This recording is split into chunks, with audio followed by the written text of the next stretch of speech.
Good. Recording? Yeah, I think so. Oh, go. Okay, we go. Okay, good evening, everybody. Good evening, Doylestown. Glad to be here tonight. Welcome to the Conscious Contact Speaker Group of Alcoholics Anonymous. My name is Brian, and I am an alcoholic. Hey, Brian. This is a 1-hour speaker meeting that meets right here every Saturday at St. Paul's Lutheran Church, 301 North Main Street at 8:30 in Doylestown, PA. The food and the fellowship for this group usually starts at 8 o'clock, so feel free to show up early, help out. The business meeting for this group meets here every Saturday, 7 o'clock to 7:30. The purpose of this group is to provide a consistent message of hope and recovery through God reliance and service to others through the practice and teachings of the 12 steps. We record all speakers so that others can benefit from their message of recovery. If you wish not to be recorded, simply ask. This is an open meeting of Alcoholics Anonymous. The group would like to welcome everyone, especially newcomers. Is there anybody that is new or from out of town at this meeting for the first time that would like to introduce themselves by first name so we can greet you? Yeah, go ahead. Fred? Fred? Welcome, Fred. Jamie? Welcome. Yeah. John, welcome. Get everybody? Okay, cool. The Conscious Contact Speaker Group encourages sponsorship. Would anybody with a working knowledge of the 12 steps and that is willing to sponsor, please raise their hands. So if you are new or here for your first time, look around, maybe grab one of those people after the meeting. We'll all be around here kind of breaking everything down. So hang out for a little while afterwards and get some names and numbers. Are there any announcements for the good of AA from the floor? Nobody have anything? Okay, a couple of quick announcements from this group. We have meeting lists and big books on easy terms. You can see me or any home group member after the meeting. If you cannot afford a big book, the Conscious Contact Speaker Group will give you one at no charge. Anyone that's willing to make donations for the purchase of big books or CDs can put their donations on that jar on the back table marked Big Book and CD donations. If you would like a CD of any speaker, past or present, you can see me or any home group member after the meeting. We can get you those. And now, do we have somebody coming up to read the preamble? Sherry's going to come up here and read the preamble.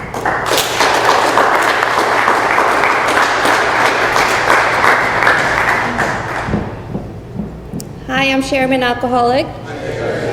The AA Preamble. Alcoholics Anonymous is a fellowship of men and women who share their experience, strength, and hope with each other that they may solve their common problem and help others to recover from alcoholism. The only requirement for membership is a desire to stop drinking. There are no dues or fees for AA membership. We are self-supporting through our own contributions. AA is not allied with any sect, denomination, politics, organization, or institution. Does not wish to engage in any controversy, neither endorses nor opposes any causes. Our primary purpose is to stay sober and help other alcoholics to achieve sobriety. I have asked Brian to come up and read the AA 12 Steps of Recovery.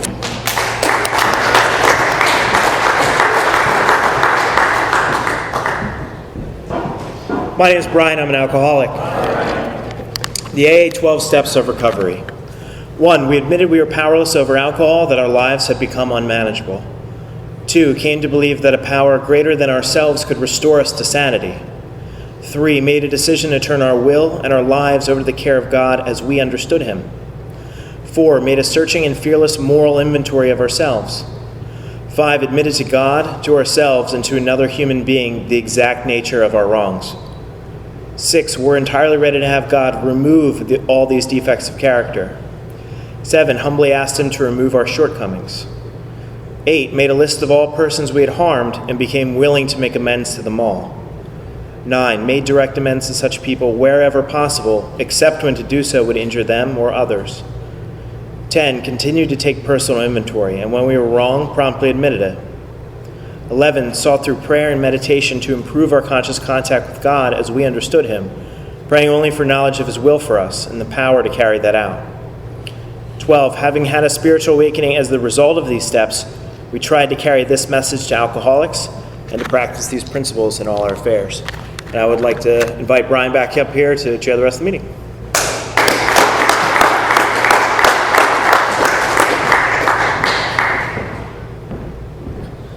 Okay, awesome. Thank you to our readers. We do have a seventh tradition. Every AA group ought to be fully self-supporting. At this time, we're going to pass around the baskets. There's no dues or fees, but we do have expenses, and your contributions help us to provide, rent, big books, CDs, and refreshments. So it's greatly appreciated. There is absolutely no smoking on the church property. That's the church's policy. Pretty much goes for all churches these days. So just be considerate as you're coming and going from the meeting. Kind of keep it off the premise. Wait until you leave the church property. We appreciate it. Please take a moment to silence your cell phones and limit movement during the meeting to avoid distractions. And now to introduce our speaker for tonight, a good friend of the Conscious Contact Speaker Group on loan to us from the Feet First group of Quakertown, PA. Please help me welcome Thomas C.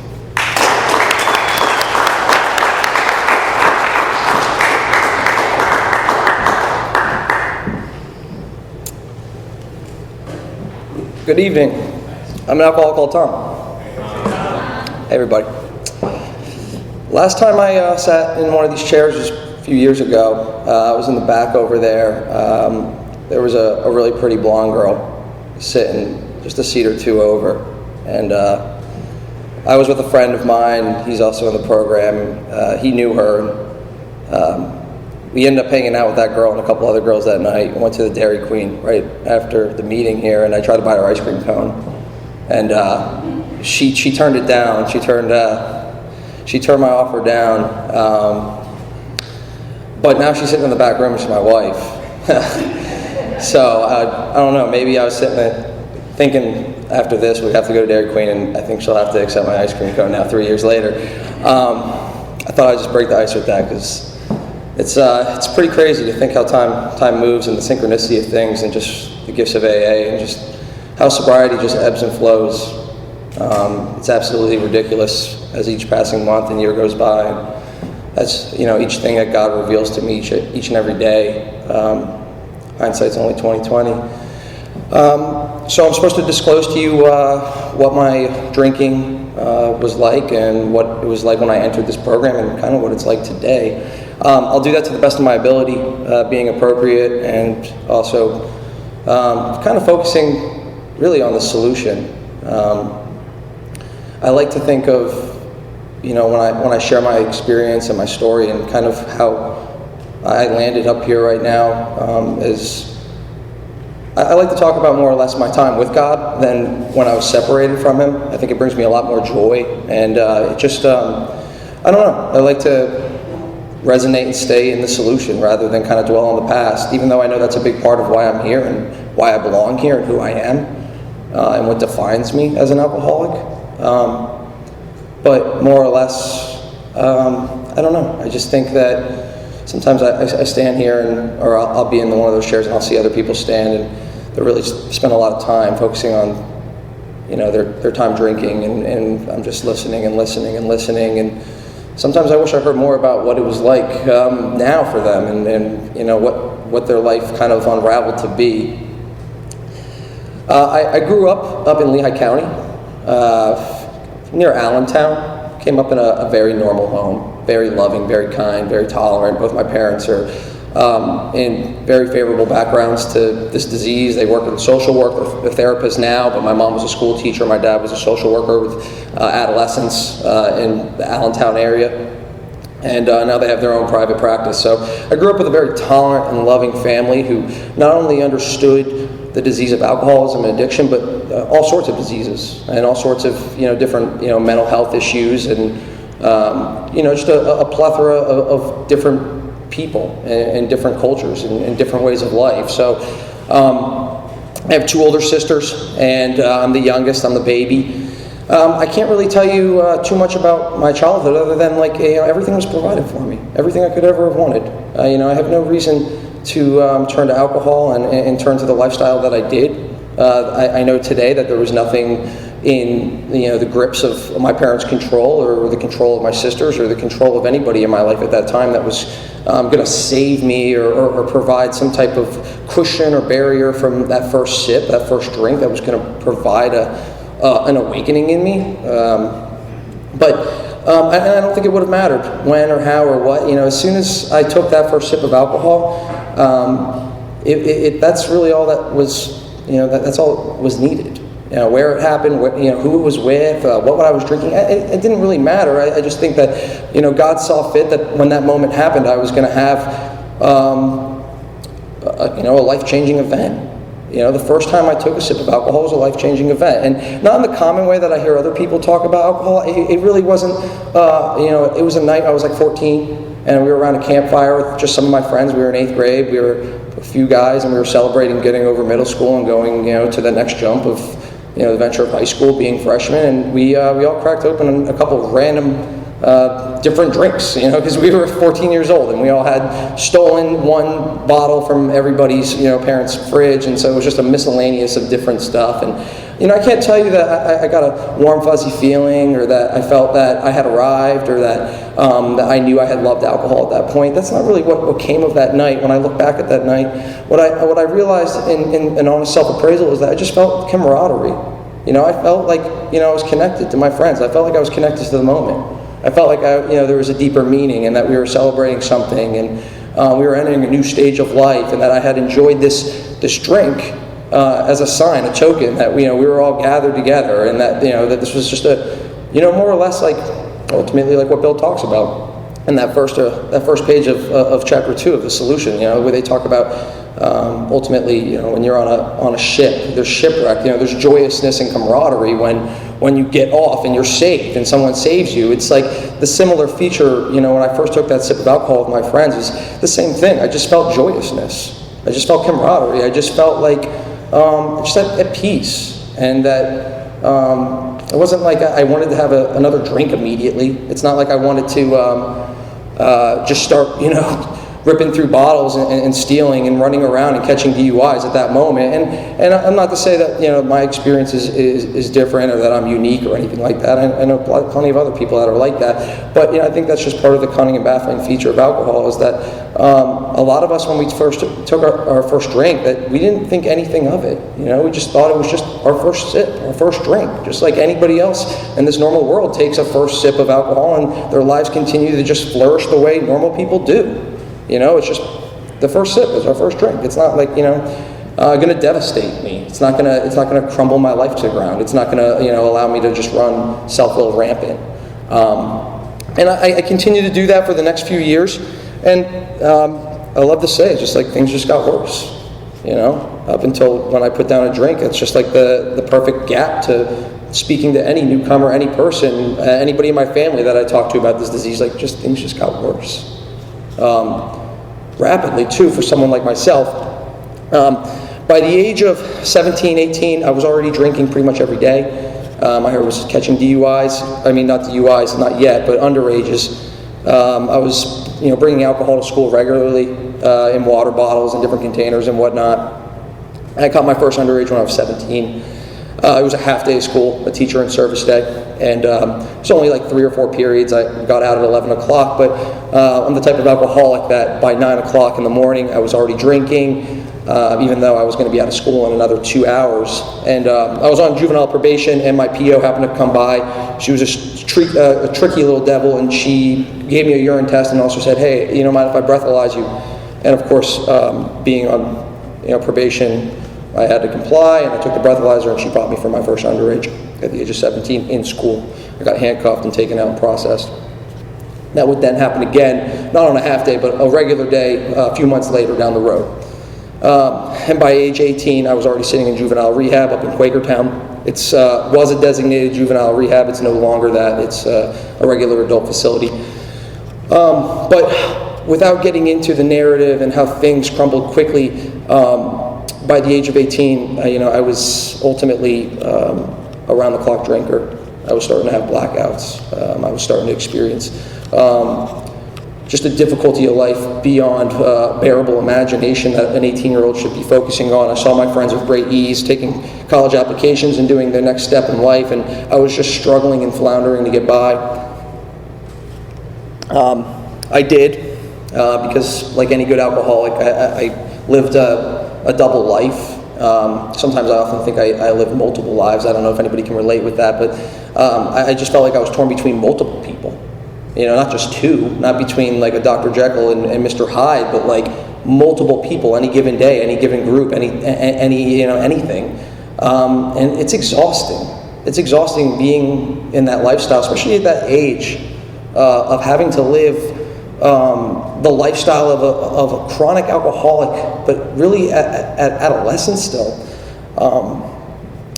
And I would go off and finish school and somehow get by, and I would then go off to school over in Pittsburgh, and I would completely devastate and ruin that opportunity on an academic scholarship over to Duquesne University in Pittsburgh. And within a few months, I was already kicked out, same thing, underages, possession of alcohol, rowdiness in the dorms and whatnot. And I would have my tail between my legs by December. I didn't even make it a whole semester, and I was already pretty much suspended for about a year, and with no intention of going back, just because of ego being so burst, and having to tell my family, and the repercussions that come, and just the guilt and the shame. The guilt and the shame is something that, I talk to endless scores of alcoholics, and that's something that resonates with me so much is when I talk to other people. Is we can all touch upon each other, the pain, but just so much guilt and shame that comes with this disease, comes with this lifestyle, comes with these choices that we make, and eventually have to face if we want to get sober. Not long after I would get kicked out of that school, I would then go to jail. I did a year in county facility, and then would then leave that facility. Think that it was not a big deal to drink a couple weeks after being on parole, and long story short, a few months later after that, would catch another DUI while being on parole, and once again having to go back to prison. So at the ripe age of 21, September 9th, 2015, that was my last day of having any alcohol in my system whatsoever. I would then go off to state prison for that DUI, getting resentenced. I don't know if anybody can relate, but the judge doesn't really like when you show up multiple times and see him over and over again, and then each time there's a new separate charge or a new circumstance that's laid in front of him with paperwork. They get really bitter after like the second time normally. Ultimately, I would then go up to state prison and sit there for a solid year, and little did I know that my life would drastically change. So it pretty much went like this. I had been sitting detoxing off alcohol on my parents' couch. I had been drinking at bars and running around for, about 7 or 8 weeks straight, barely sleeping, barely eating. And I had conked out on my couch. It had been about 48 hours I had been sleeping. Hadn't really eaten anything. I was just sleeping, sweating everything out and going through the shakes, so forth. And my PO finally knocked on my parents' door. I was on bail. Like I had mentioned, I caught a DUI while I was on parole, and astonishingly enough, this PO gave me bail. Even after violating parole with a new charge. I often think about how many opportunities and how many chances people gave me during this process before I got sober. I mean, people wanted to see the good in me so bad. People wanted to see the potential in me, and oftentimes I think all the time that the worst thing that people did back then was to see the good in me. Before I got sober, it was like the biggest mistake they ever made. Not because I don't think I'm worthy of that person, or that my self-image or my a value of myself could be of that limit or that stature, but just at that time, without removing alcohol from me and without having any conscious contact or any type of connection with a higher power, like I'm nothing. Like I'm absolutely nothing, and obviously I did not know that at that time.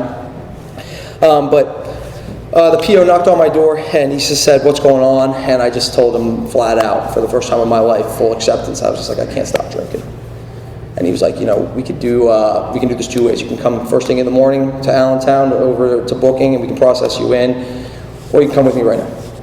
And I was just defeated. And of course, my dad, I was in the kitchen with my PO, and my dad overheard, and my dad was like, "Brian," he's like, "take him now." And I was just like, I wasn't like mad, I wasn't happy, I was just like so numb. And I was just like, yeah, just take me now, you know.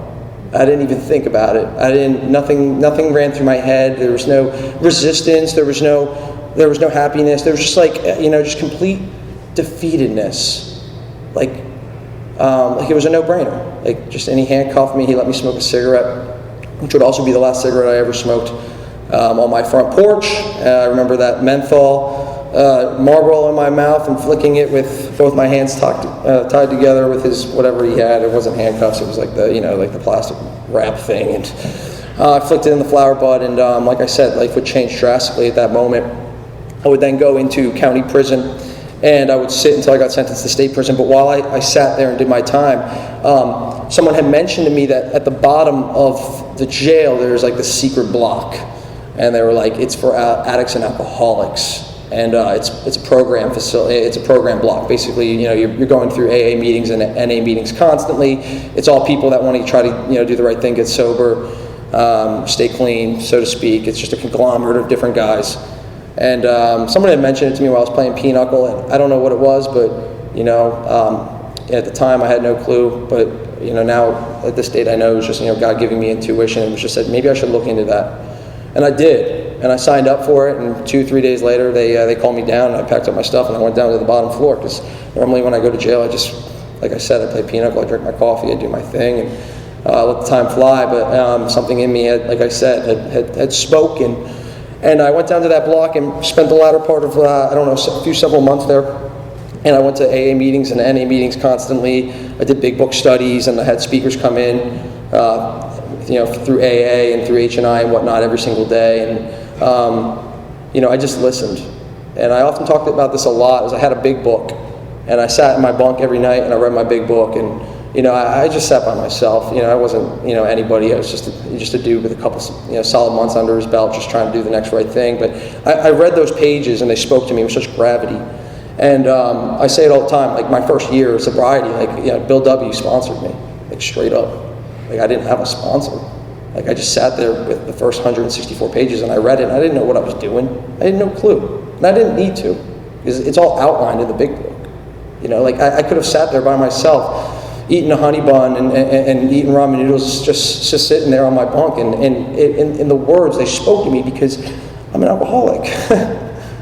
I didn't need, I don't recommend anybody not reading the first 164 without a sponsor, or that you don't need a sponsor or anything like that, but I was left to my own devices.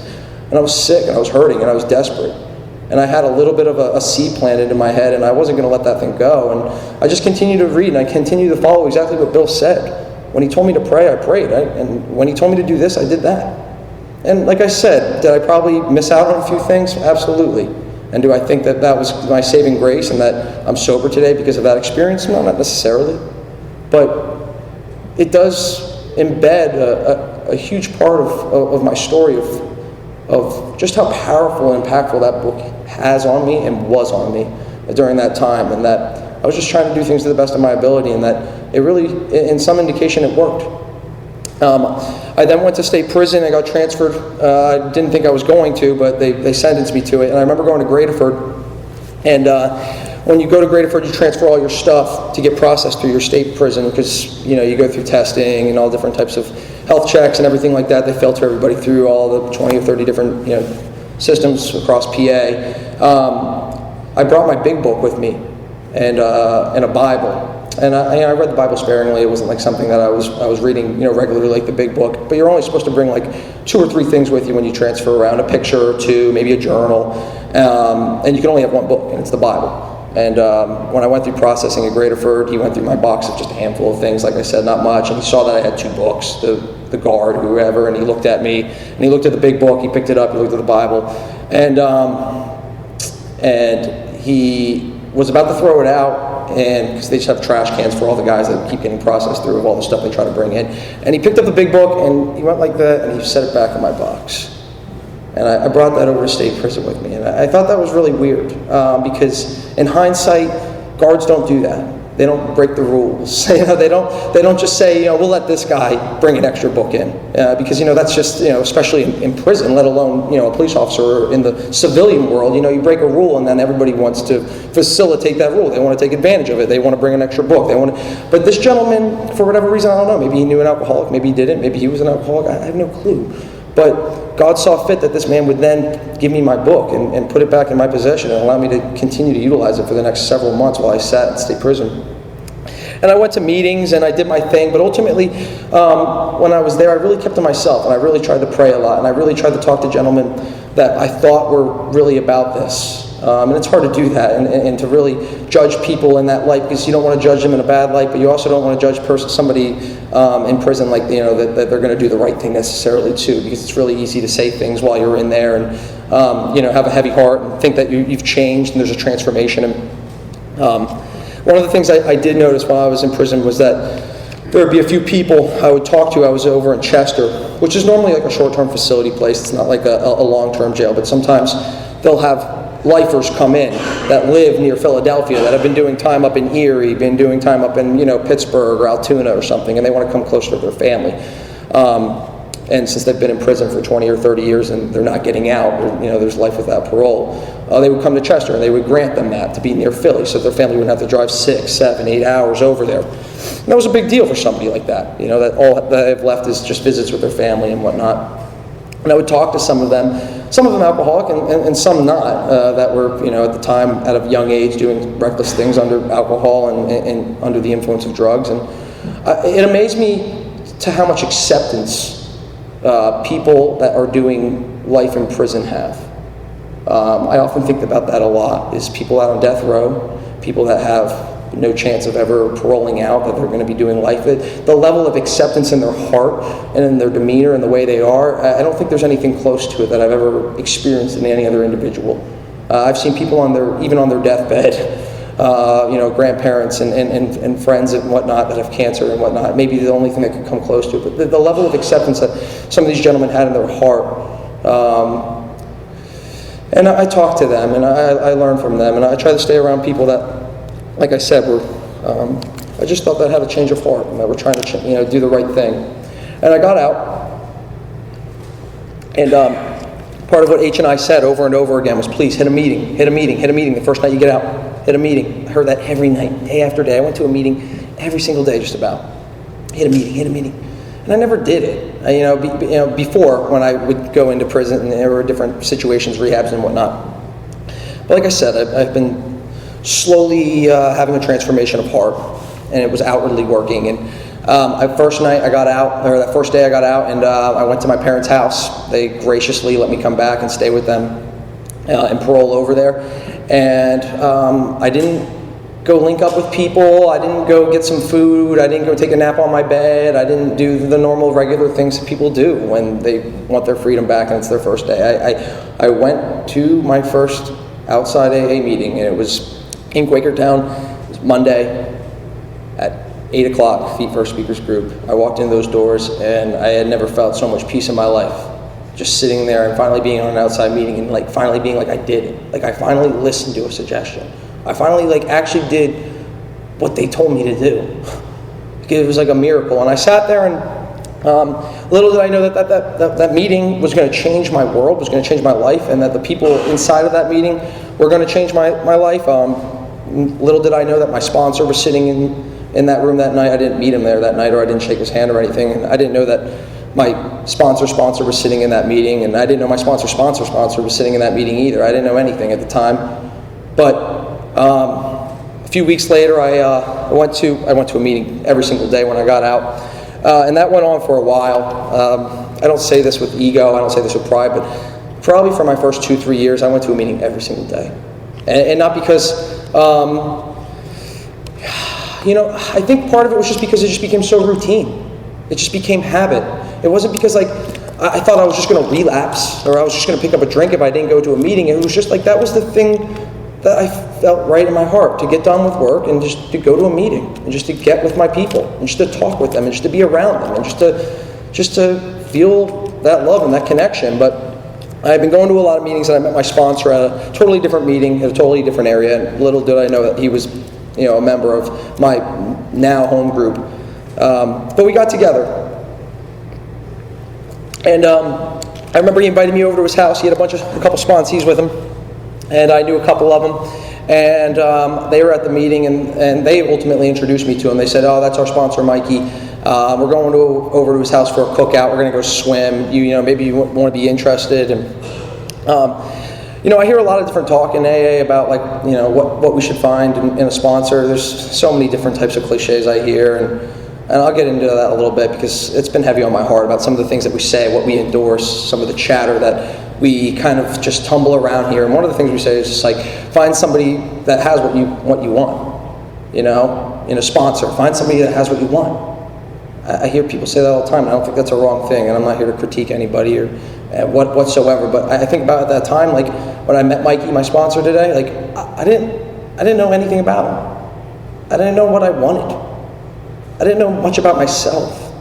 I was hurting. And I knew that I was a ticking time bomb and that I had learned a lot, and I didn't want to just use knowledge to think that I was just going to magically just patch myself and dust myself off and get out of state prison and just keep going to these meetings and think it was okay. I knew I had to meet with somebody and go through the big book, page by page with a sponsor, even though I had read page by page. And, I didn't know much about Mikey, but he gave me a handshake.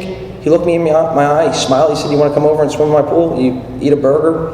And I hadn't been in the pool in a really long time. It had been quite a while, and that's all I needed.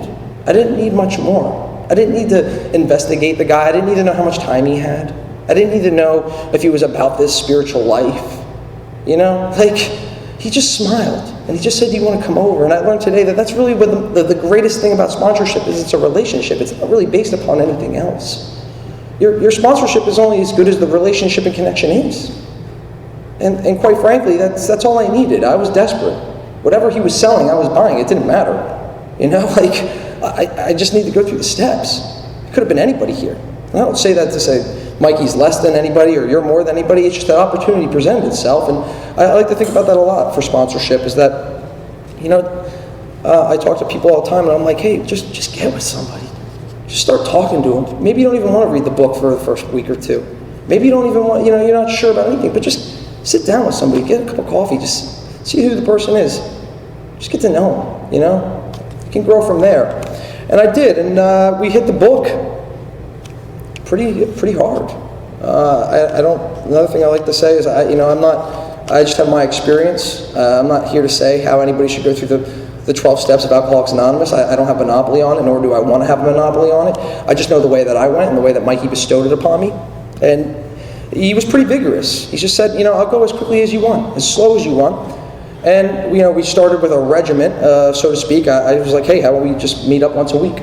And if you meet with your sponsor once a week, line by line, and you go through things pretty properly, my experience has been that I was able to have a spiritual experience pretty quickly, every single week meeting with him. I remember spending my 22nd birthday along a lake. It was November, the foliage was coming, it was beautiful, and I spent my birthday 10 hours doing a fifth step with my sponsor, at the ripe age of 22. I didn't go out and have a beer, I didn't go meet up with my friends, I didn't take some selfies on Instagram and set up a party or anything. I spent my day doing a fifth step. It was one of the greatest days of my life. I wouldn't give up that day for anything.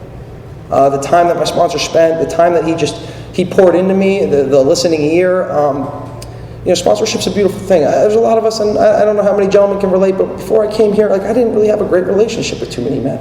I really didn't. I had decent relationships to varying degrees, but not a true connection with a male. And I love my father and whatnot, and I love a lot of other men in my life, but I've been just so disconnected from self and so disconnected from everything and everybody and God that I hadn't had a decent relationship with another male in a long time. And I love that about that, that relationship that I have with him, and the fact that he gave me that time and that listening ear and did whatever he could. I went to whatever lengths.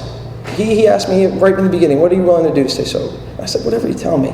And I feel pretty comfortable to this day that if I ever asked him right now, say, Mikey, did I go to whatever length you said? Yeah, I'm pretty sure he would say yeah. With some varying degree as the years passed, but especially in the beginning when I was going through the step work and going through the book and whatnot.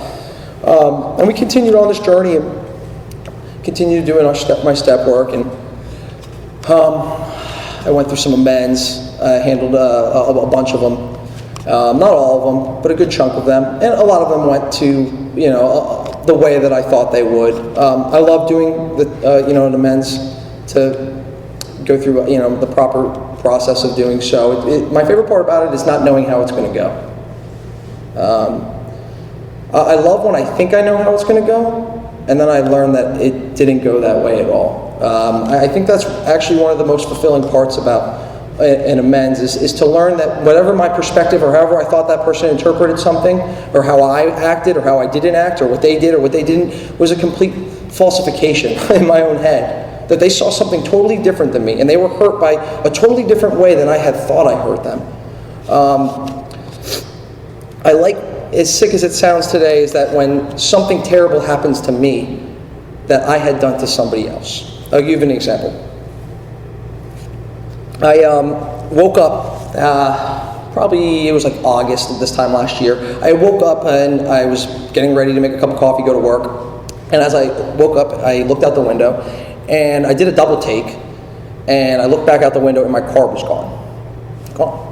I'm like, that's weird. I just bought it literally a week or two prior, right? I don't lock my car. I leave the keys in it oftentimes.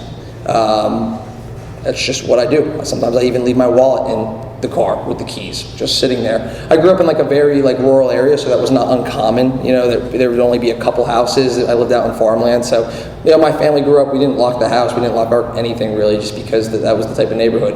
And I've grown up that way. And back when I was a kid, when I was drinking, I used to just rummage through people's houses. I would just go through their cars. I would just take their car, drive it to the next neighborhood, and use their car temporarily, and then park it back up early in the morning at 5, 6 in the morning before work came, and that's what I would do. It's a handful of my charges, as a matter of fact. And I never understood the gravity of what it's like to go through someone's car, just for change, just to go and invade someone's space, let alone take it, utilize it, drive it off, and then drop it back off. I couldn't process it. I knew that it was obviously wrong, and I was so regretful once I got sober about some of the things I did, but I had never truly, felt that. And I woke up that morning and somebody took my car. Somebody took my car, and my wife looked at me, and I was just smiling, and she's like, what's going through your head? And I was like, damn, they took it. It finally happened. And she's like, "What? Are you not mad?" I'm like, "How can I be mad? How can I be mad?" I was actually, I was almost somewhat happy because it sucked. It was terrible. I felt invaded. I felt like somebody went through my stuff. They drove the car about 2 miles down, left the doors wide open in the middle of the street, completely open. Nothing really out of it other than like a pair of AirPods, but just completely open. All the doors swung open, and I got the car back, and I just thought, wow, it's a terrible feeling, someone coming onto your property, someone coming into your space. Even if it was a joke, even if it was a couple kids for a joyride, even if it was just like a prank or some TikTok, or if they just wanted a pair of AirPods, someone took my car, and now I know how it feels. I like when those things happen to me today. The pains and the stresses and the harm that I caused on other people, I love when it comes full swing to me. I love it's the only way I can fully really grasp that 10th step. It's one thing to go up to somebody and try to make amends, but it's another thing if you go up to them and you really know that pain, what they went through, So I continued to go through my amends, and then I set on my journey. I continued to pray, and my sponsor cut me loose, and he let me off to the real world, and I started sponsoring other men, and I hit the ground running. I really did. To this day, sometimes I feel like I've never stopped running. But for my first year or two, once I was running around and whatnot, I purchased a home up in Quakertown, and I lived with a bunch of alcoholics. A bunch of them were actually my sponsees at the time, and we lived together. And there was like 3 or 4 of us, and just terrible things happened. I stayed sober through it all, but I learned a lot. And through everything I learned was that. Today, I sit here and I can't quote the big book page by page. I can say a few lines. I've got a few sponsees right now. They're not doing good, so to speak, from my eyes. Maybe they're doing fine in God's eyes, but they're stuck on their 4th step. You know, they're drinking here and there. They keep calling me up saying they can't stop. I mean, I'm not anybody special. I'm not. I'm just another alcoholic trying to get another day. Just put my head on my pillow tonight and just rest and have a clear head. But what I've learned is that, you know, I don't have the power to put a drink in somebody's hand, and I definitely don't have the power to take it out, is what I've learned from this program and what I've learned from, you know, meeting up with other people and trying to help others. I take sponsorship really serious. And the way I took sponsorship serious like 45 years ago is a lot different than I take sponsorship serious today. And I'm sure, you know, everybody can relate to that and how they, you know, treat their sponsor, how they treat their sponsees, and how they mentor, whatever the case may be. But today, like I said, I look at it as like a relationship. I do. You know, I'm really just another vessel. I'm just somebody that's there. I think about a lot of times the gentlemen that I have sponsored, and I just stay in touch with them. A lot of them, I say this a lot, that, you know, when they stop going to meetings, they stop calling me, they don't hit me up anymore, and it's been months, maybe years. There's just so many guys that I still just say, hey, hope you're doing well, man. You don't have to hit me back. I'm not hitting you up to see if you're drinking. I'm not hitting you up because I want to take you to a meeting tonight. I just want to let you know I'm caring about you, I'm thinking about you, and let me know how you're doing. You know?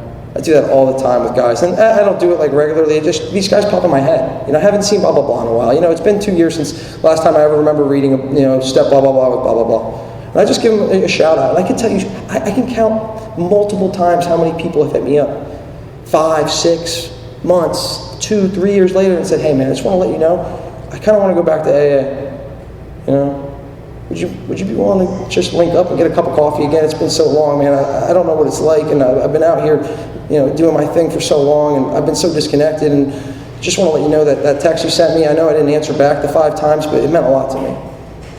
You know, I've learned that it's not all about just the cliche things in AA, that, you know, this is real connection, this is real people, this is real humanity, these are people that are suffering, and I know what that suffering feels like, and I know at the basis that that's really what matters. And I've lost a lot of sponsees. I just lost one the other day. I have 2. Well, I had 2. I had one guy. He's right now living at my house, and I had the other guy who's living at my house currently right now. It's really sad. Part of the thing I think about in this world and how I approach life and my friends and my family is that, like, God is either all or nothing. And today I realize that, like, you know, my job, my money, my car, my house, like, it's all God's. It's all God's. Like, I work for GSK, a pharmaceutical company, but, like, I really don't work for GSK, man. Like, I really do. Like, I work for God. Like, it's all God's. Like, when I die, when everything's, like, I don't take any of this with me. I don't. And so I like to try to look at, like, what I have today, like my assets, the things I have, and I try to use it to the best of my ability to help people. And my wife and I, we had, like I said, we had 2 gentlemen living with us. They were just living for free. We were just taking them to meetings. I was trying to take them through the work together at the same time. You know, just trying to, you know, like I said, use what I have, what God has given me, freely given me, and use it and give back, pass it on. And this gentleman, he went out over the weekend to go see his family in AC, and we got a call a couple weeks ago, waking up at 6 a.m. and he had passed away. He overdosed on the L down in Kensington. On the train, had just been sitting there slumped, and obviously nobody said anything and just let him be, because, you know, it's Philly and that's just how it is down there. Probably went on exit for exit and exit, just rolling by, and nobody thought or said anything. But he died, and you know, a lot of people came up to me and just, you know, said, "I'm sorry, Tom. I'm so sorry, man. I know how close you were with him, and I know you were trying to help him, and I know he was living there." And they said to me, and one gentleman came up and said, "You know, it's a shame, but, like, some people just don't want it enough. You know, they just don't want it enough." And I looked him in the eye, and I almost wanted to start crying. I walked away. I didn't say anything to him. And I'm just like, it's one of the things we say here in AA, and it's just like, he didn't want it enough. You know, like, who are we to say that somebody didn't want it enough? Who are we to say that somebody didn't want it more than anybody else here? You know, that's playing the role of God, assuming that we think that somebody did or didn't want something more than anybody else. It's also really contradictory to this literature and this book, that if you want something or desire something, or that you will it enough or have so much might that you'll attain it, and Bill stomps on that every time. That, you know, no self-will, no self-knowledge, no matter how much desire is in you, that alcoholic will take another drink, provided he doesn't have a spiritual awakening. And so when people come up to me and say that, I just pray, please, just be careful how you approach people when they lose somebody in this program. And that they wanted it, they didn't want it enough, or that, you know, they couldn't reach it, or they whatever, you know, just just to look somebody and just pat them on the back, give them a hug, and just say, it's shameful. This disease is just so shameful. It's so brutal. It just rips everything in its path. And there is some good in it. I was sitting there talking about it the other day with somebody, and as brutal and as awful as this disease is, and how many lives it takes, there's also there's also some other things that I think about too that are brilliant and beautiful. Is that there's a solution. I think about people that have cancer or have MS. I was talking about it with my sponsor the other night in the car driving. I went off on a tangent. He just sat there. I didn't even know I was talking to him because I was just rambling like an idiot. And I was just like, you know what? Like, we have it actually not that bad. Like, alcoholics actually don't have it that bad because we have a solution that is proven to work for countless millions of alcoholics and addicts. Whereas somebody with cancer, with a terminally, a brain tumor right now, like they don't have that. Somebody that is suffering from like a deep depression, chronic depression and anxiety that wants to commit suicide right now, like they don't necessarily have this go-to program, this go-to fellowship that we have. So as much as I sit there and I think like, damn, like it sucks being an alcoholic, and it sucks sometimes having to deal with the deaths, it sucks with the tragedy, it sucks with all that, it's such a terrible disease. I sit there and think like, we all have diseases. And some don't have that luxury of the solution that we have. It's like, it really is. I mean, I've seen countless of alcoholics come from the scrap heaps to a life greater than their wildest dreams. I mean, of every walk of life, every different type of person, from every nook and cranny of any town, any state. I've watched it. I've heard people's stories, their testimonies. This isn't something that's new. So I just do what I can. And I just talk with people. I get their number. I sit down, try to have a cup of coffee with them. And that's just how it goes, and it's still the bright spot of my life, somehow, with that tragedy, and with people passing and whatnot. It's just that it doesn't make anything easier or any harder, but the reality is that I have a gift. We all have a gift. We all sit here with an experience that we can pass on to somebody else. That's another thing I often think about, is that not everybody has that. We possess something that nobody else has. It is being an alcoholic that was once, like I just said, at the scrap heaps, that now has a life that is so different, that is a change of heart, that requires a consummation of reconciling with a relationship with a higher power, relationships with each and one of us, and our family members, and our loved ones, and our co-workers. And I think back to some sponsorship and some work that I was doing with a friend. He lived around here. He wasn't doing too well. I won't use his name and whatnot. He was drinking again, and I was reaching out to him, just kind of how I normally do. And I just said, hey, why don't we just link up? Why don't we just go for a hike, get some fresh air and whatnot? He said, sure. So we went up to where I'm from, in Lehigh County. It's called Bake Oven Knob. We went for a quick hike. And I said, if you don't mind, man, why don't we just sit down? It overlooks the whole valley. It's a big rock. You just walk like 5 minutes. You park, you walk 5 minutes up this path, and next thing you know, you're overlooking a beautiful gorge of Pennsylvania, all of Lehigh County. And we sat there, we were on this big rock. It's like the Pride Rock from Lion King, and dangling our feet. We got our big books open. I'm like, if you don't mind, man, why don't we just read just a page or two? I think it would really help. And he was open to it and whatnot, and he was more than open. So I said, let's go for it. And I opened up to like page like 59 or 60, right around step 3.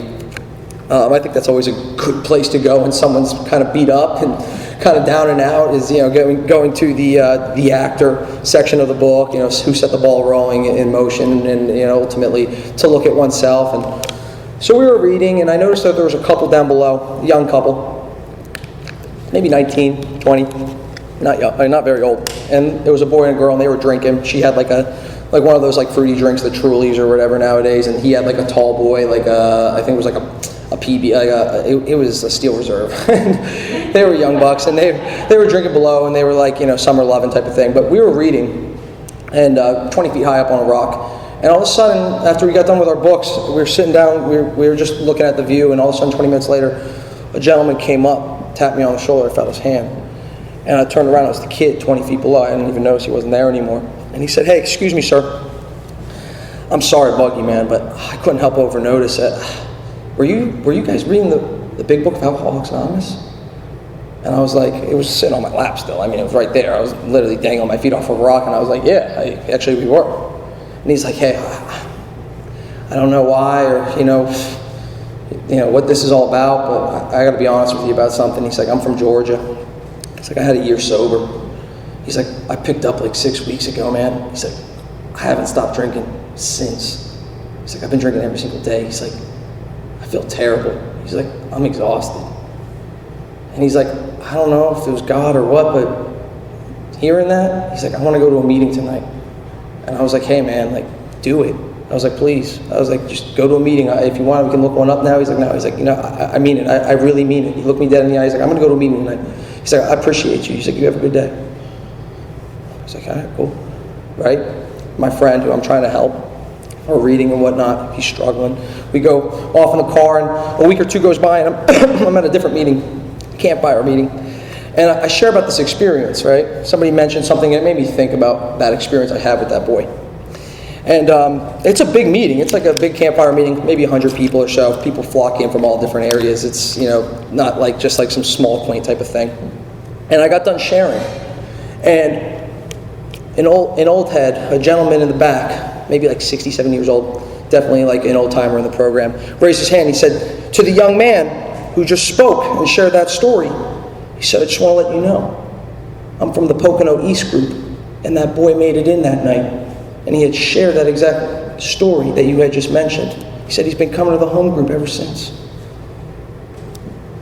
My body just shook, just like rattled me, like God had just like blown like a breath of icy hot. I don't even know. It just shook me.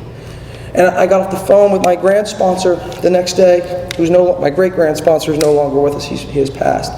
And I knew he would love it. And I said, Tree Man, I said, you're not going to believe I told him everything. He said, well, you know what, Tom? He said, that's exactly it. He said, you were there to help that guy. He said, God put you in place to help that man, not the man that was sitting next to you on the ledge reading that book with. In hindsight's only 20/20, man.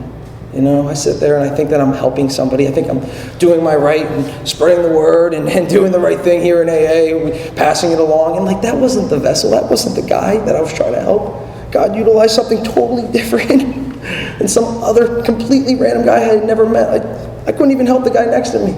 I did nothing for that guy. He's probably drinking right now. But some random 20-year-old kid just could hear the cusp of a couple words, just pick up a little bit, like I said, of page 61 or 62, wherever the hell it was. It can only be God. That can only be God. I can't explain that for any other reason. There's no other reason for me to explain it. I think about like I just mentioned, my great grand sponsor. He passed. I was playing poker with some of my sponsors, some of my friends, his sponsees, my sponsees. We were playing poker, and it was a few months ago. It was during the fall. Having a joyous time. All of a sudden, boom, boom, my sponsor gets a call. It's his sponsor. It's Mickey. I hear him pick him up. Oh, what's up, Mickey? He goes, walks over. Now my great grand sponsor. He's had stage 4 cancer for 4 or 5 years. He was battling it. Mikey comes over, drops the phone. He says, I see a tear shed from his eye. He said, Tree Man, he's not going to make it for the night. It looks like he's about to pass. And he's like, just all shook. We were playing poker. Everything was just fine a minute ago, right? It's just, and we all look at each other, and without hesitation, we don't even think. Everybody just grabs their keys, we just drop our cards, drop everything. There's literally food, everything's out on this table, we're outside, and everybody just grabs their keys and we gotta go to the hospital, We gotta go to the hospital. He said they're only gonna make it maybe for a few hours, maybe by tomorrow, right? So we get to the hospital, he's sitting there, he's basically in like a coma. He's all tubed up and whatnot, and they're lying on his, right by his bedside is this 16-year coin. He had just celebrated 16 years that night or that day. That was just classic him, you know what I mean? He had been in an induced coma for a day or two, and we just sat there with him all together, all of us, and I just remember sitting there praying, just holding his hand, and it's just the craziest thing. It's so crazy to just drop what you're doing, to not think anything of it, just have intuition and just do that. That wasn't in me 7 years ago. To just drop what I was doing and just think about other people, just set aside everything I think I know about myself, the situation, and just go. And that happens to me all the time. It's like one of the most profound ways that I know I'm sober today and I'm doing the right thing and I'm connected with God is that just my ability to just think that like I just go do, because it's just in me now. Just like before, like it was just in me to go pick up a drink. Like just somehow magically it just gravitated right over to the bar or something. Now it's the opposite today. Like it's just in me to just go do that. And I remember sitting there and praying with him, and all of us just holding each other's hands and just doing a set-aside prayer, doing and he passed that night. And I remember just sitting there seeing that coin next to him, that son of a gun. He paid it. He just didn't go. He hung on until he got that 16-year coin. Those are the moments that are just embedded in me in this program, is the relationships. I talk about that all the time, is that like I don't take anything with me. I don't think I do take anything with me. I think the only thing that we take is those relationships and those memories that we have with one another. I think those are the only things that matter. I really do. And I think that's a beautiful thing. I think that ultimately, that God wants us to have that and cherish that. That he doesn't want us to focus on the material things that we gain year after year and some of the bright things that come with this lifestyle and each day of sobriety. He wants us to focus on each other. He wants us to focus on each other, and he wants us to be there for one another through thick and thin, no matter what. Whether it's on a deathbed or whether it's on somebody's first day at a diner with a cup of coffee and it's shaken out of his hand. It doesn't matter. But I've continued to do my thing, and it's just been tough. It's been a tough year. It's been a tough chain of events recently, and just all the tragedy and whatnot. We sat with my wife, her cousin, who was one of us. Ultimately, a couple weeks ago, he shot himself in the head, committed suicide. And the family, who are all great people, were sitting there, and they're grieving, and they're trying to process it, and they're not one of us, and they're just sitting there, and they're talking about it with each other, and they're trying to just wrap their head around this. And I'm sitting there, and I really don't know the guy that well. I mean, he's my cousin out of my wife. But I had talked to him a couple times, but I didn't know him, but I knew him. And they're sitting there trying to wrap their head around it, and how this happened, and we really hadn't talked to him in a while, and he had been on and off his meds, and he didn't get his prescription, and we were about to send him to Horsham, but I got off the phone with him. He didn't want to go. He was really he didn't really want to go to Horsham Clinic, and he was really scared about going. And I just sat there, and I just filled my head, and I just remembered what it was like to be like him. Somebody saying, "You got to go to treatment. We got to go to treatment tonight. We got to go," and just being just filled with fear, just filled with anxiety, just you know what I mean, and being on and off meds, and feeling depressed, and I just I couldn't fathom, it made so much sense to me why he did it, I don't look at suicide as something as a weakling or somebody that doesn't care about life or is a selfish thing in some regard. I know some people do, but I just know that it's like a breaking point, an unbearable breaking point that some of us reach here in this program, and some of us not even in this program with other mental health issues and other things. But I look at that today, and I just know that kind of pain, that unbearableness is just like we all have that tap out, It's not a bad thing. It doesn't make him less of a person. It doesn't make him, a terrible, guilty person, or somebody that's enriched in selfishness, and that, whatever the types of things that we associate with that type of lifestyle and those types of choices. But I do know that ultimately today, that my life is good. My life is really good, and it's more or less about embracing the fact that I just have a lot of peace and a lot of understanding about myself. And I think that brings me great joy. I think that's one of the greatest gifts of sobriety, is understanding oneself. And really truly knowing who I am, what I believe, how I feel about things. Being able to communicate to myself. I think about all the time, when there's things that go wrong with my relationship with coworkers, or I get in a fight with my wife, or something goes on, like today, I just go to God. It's the first thing I do. I get on my knees, or I'll be sitting in any situation, I'll just pray. That's all I know how to do. That's how I know myself. That's how I recognize things today. Is that when things get tough, when things get strange, or when my back's against the wall, that I just go to God. I go to people, and I rely on them. I trust on them. I have a dependency on all of you and all of God. I think regardless of all the ups and downs and all the terribleness, and like I said, the tragedies and whatnot, that there's no other way I'd want to live my life than to do what I do and the work that I do. I can't imagine it any other way. You know, I'm so grateful for being an alcoholic. I'm so grateful for all the tragedy and all the bad things that happened. I wouldn't give it up for anything. That's all I have.